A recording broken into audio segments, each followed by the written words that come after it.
ఉత్తరప్రదేశ్లోని పవిత్ర క్షేత్రం ప్రయాగ్రాజ్లో జరుగుతున్న మహాకుంభమేళా సందర్భంగా బీజేపీ నేత పాతూరి నాగభూషణం ఈరోజు గంగా, యమున, సరస్వతి నదుల సంగమ స్థలంలో పవిత్ర స్నానం ఆచరించారు. 100 ఏళ్లకు ఒకసారి జరిగే ఈ మహా కుంభమేళ హిందూ సంప్రదాయంలో అత్యంత ప్రాముఖ్యత కలిగిన పర్వదినాల్లో ఒకటిగా గుర్తించబడింది.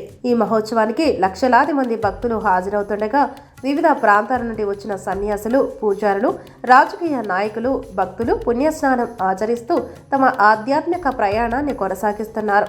కుంభమేళా హిందూ సంప్రదాయంలో అత్యంత పవిత్రమైన ఘట్టం. ఈ సందర్భంగా నదీ స్నానం చేయడం ద్వారా పాప పరిహారం జరుగుతుందని భక్తుల నమ్మకం.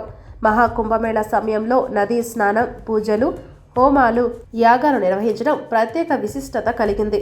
ఈ సందర్భంగా బీజేపీ నేత పాతూరి నాగభూషణం మాట్లాడుతూ, మహాకుంభమేళా అనేది హిందూ ధర్మానికి అద్దం పట్టే పవిత్రమైన ఉత్సవం. నదీ స్నానం ద్వారా పాప పరిహారం జరుగుతోందని, ఇది భక్తుల ఆధ్యాత్మిక అభివృద్ధికి తోడ్పడుతోందని తెలిపారు. ప్రయాగ్రాజ్ నిర్వహిస్తున్న ఈ మహోత్సవానికి దేశవ్యాప్తంగా ఉన్న భక్తులు, సాధువులు, పండితులు అధిక సంఖ్యలో హాజరవుతున్నారు.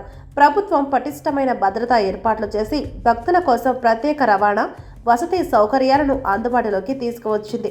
ఈ మహాకుంభమేళా ప్రాముఖ్యతను గుర్తించిన బీజేపీ నేత పాతూరి నాగభూషణం పవిత్ర స్నానం చేసి ప్రత్యేక పూజలు నిర్వహించడం భక్తులకు స్ఫూర్తిదాయకంగా నిలిచింది. భక్తులు ఈ పవిత్ర ఘట్టాన్ని సజీవంగా వీక్షిస్తూ తమ ఆధ్యాత్మిక ప్రయాణాన్ని కొనసాగిస్తున్నారు.